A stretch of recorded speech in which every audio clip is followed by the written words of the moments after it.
हातभार घालणार. संजीव राजांनी सगळी पार्श्वभूमी अनेक वेळा सांगितलेली आहे, अनेक वेळा तुमच्याशी बोललेले आहेत.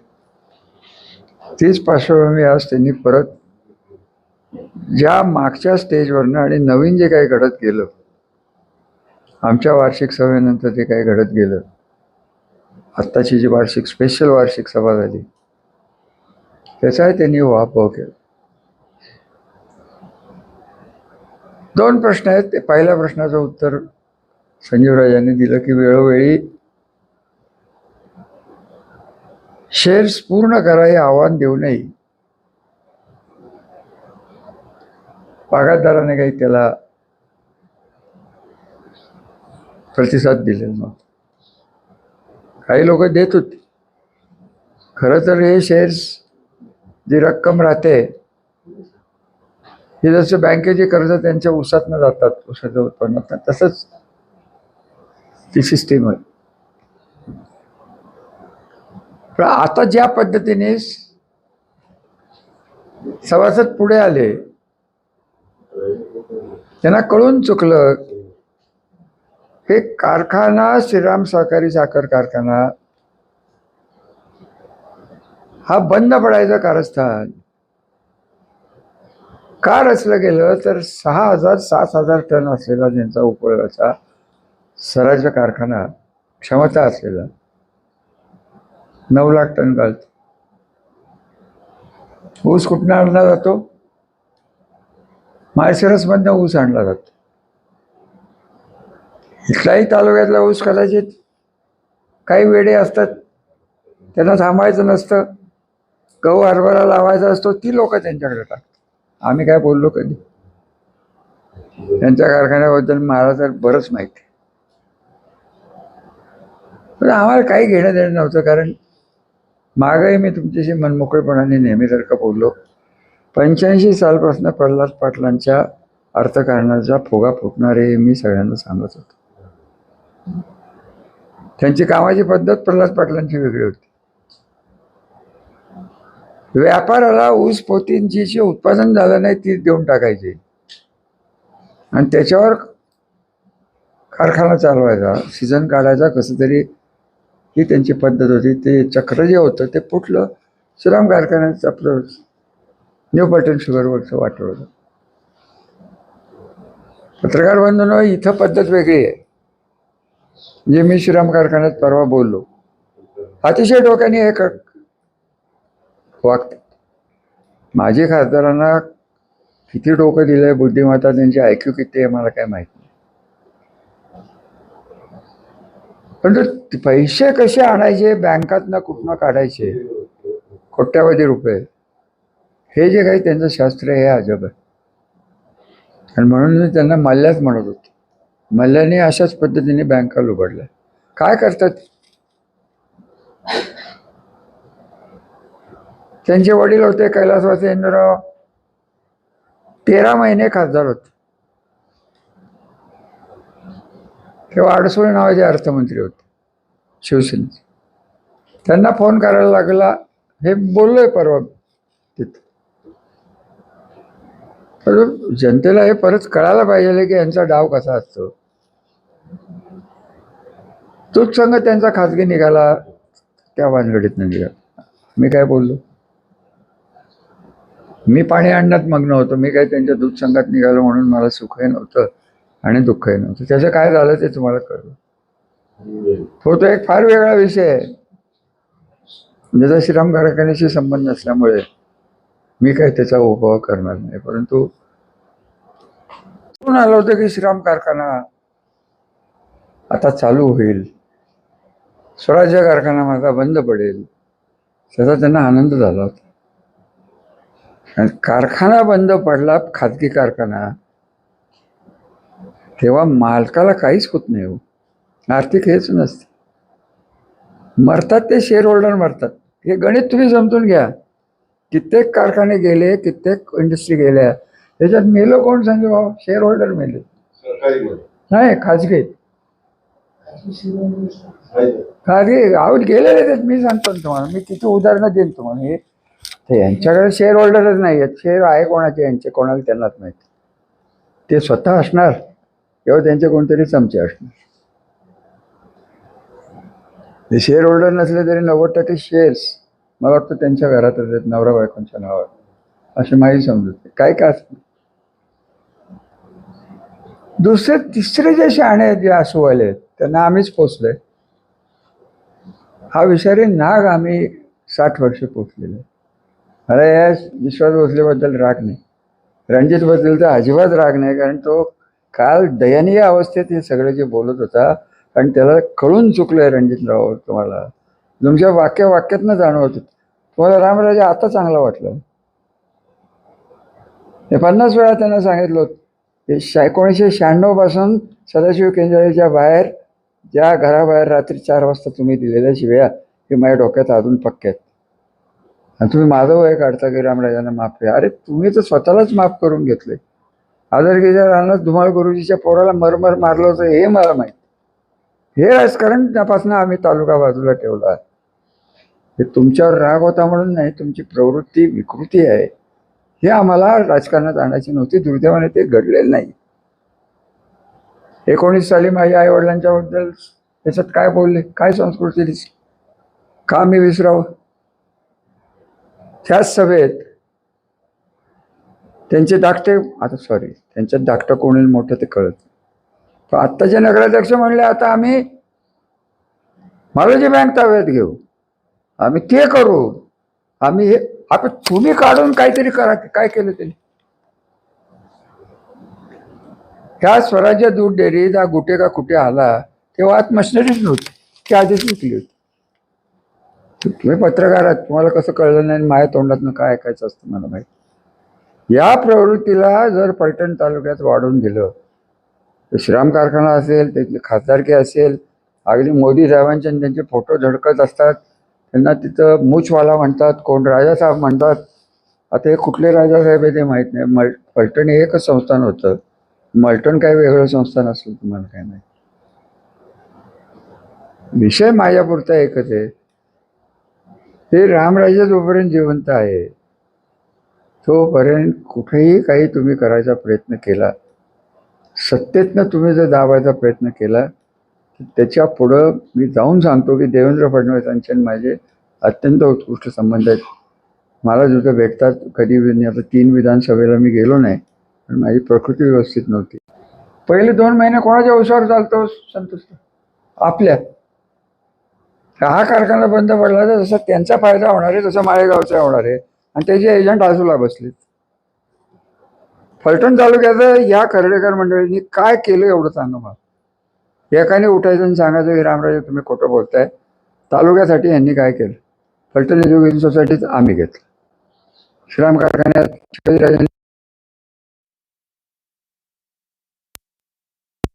ते आम्हीच केलं.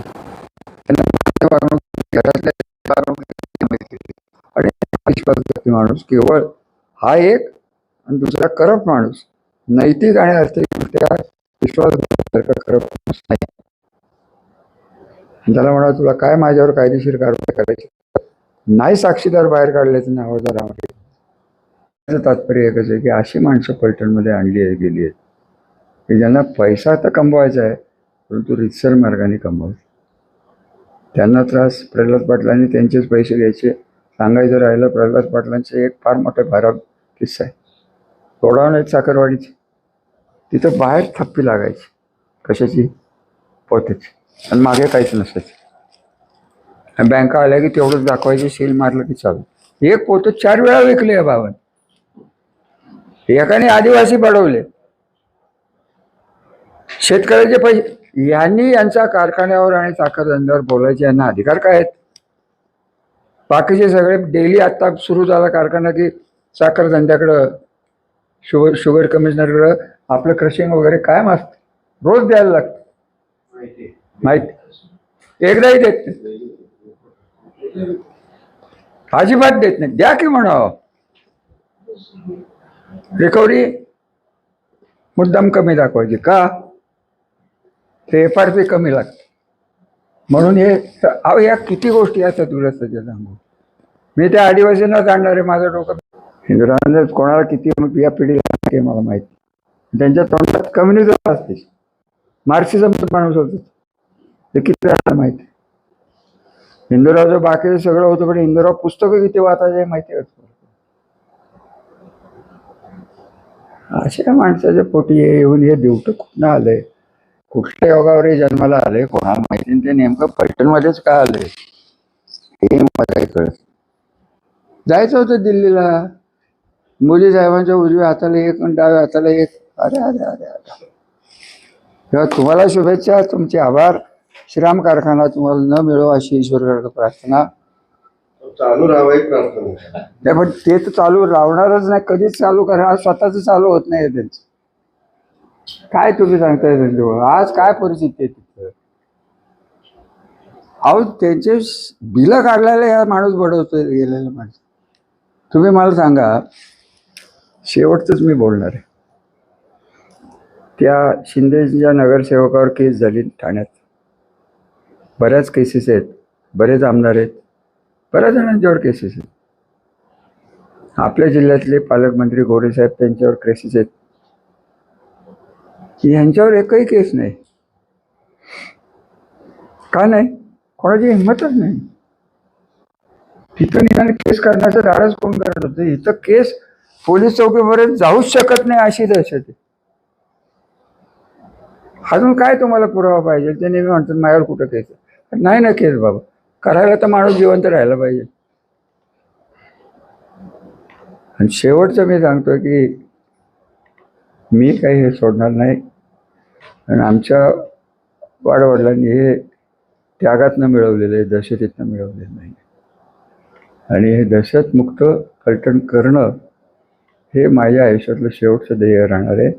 मला काय पार्टी नाही, कोण नाही, कोणाचा राग नाही, हे नाही, ते नाही, काय नाही. सगळे खरंच सांगायचं तर राजकारणाला मर्यादा आहेत, लोकशाहीला मर्यादा आहेत.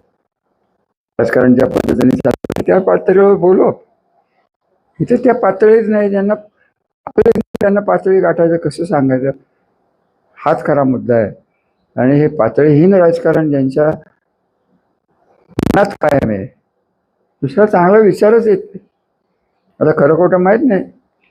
स्वतःच्या भावाला म्हणे नगराध्यक्ष करायला 2 कोटी रुपये घेतले असं ऐकलं बाबा मी. जे खरं खोटं तुम्हालाच माहिती आहे. त्यांनी 2 कोटी कुठून आणले हा पुढचा विषय.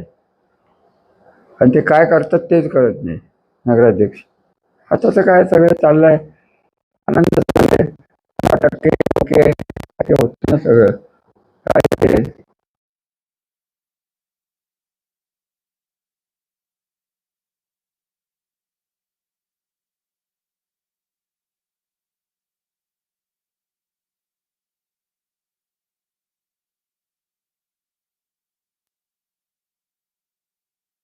ते म्हणून काढले. सिमेंटचा रस्ता होता का तो तोडला. रस्ता होता, किती जणांना माहिती आहे. हे काय आपल्याला नवीन नाही. तेव्हा ते करतायत करून चांगले, मला विरोध नाही. देवेंद्र गडकरींचे माझेही चांगले संबंध आहेत. ते काय बोलतात त्यांच्याबद्दल त्यांना माहीत नाहीत. त्यांना वाटतंय की नुसते फोटे काढून त्यांचं मत त्यांच्याबद्दल चांगलं आहे. तेव्हा अत्यंत सुयोग्य देवाने आपल्याला अशी व्यक्ती आपल्या सारख्यात जन्माला घातली, त्याबद्दल देवाचे आभार. फक्त देवाला माझी एकच विनंती आहे की तुम्ही ज्या महान व्यक्तीला आमच्या डोळ्यासमोर आणलेले 10 पिढ्याचं नुकसान तो 10 मिनिटात करू शकेल ताकद आहे. माणसाला 200 वर्ष जागा आहे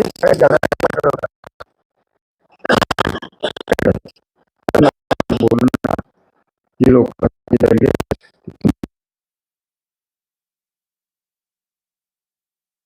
भोसलेच्या हातात जर श्रीराम कारखाना गेला,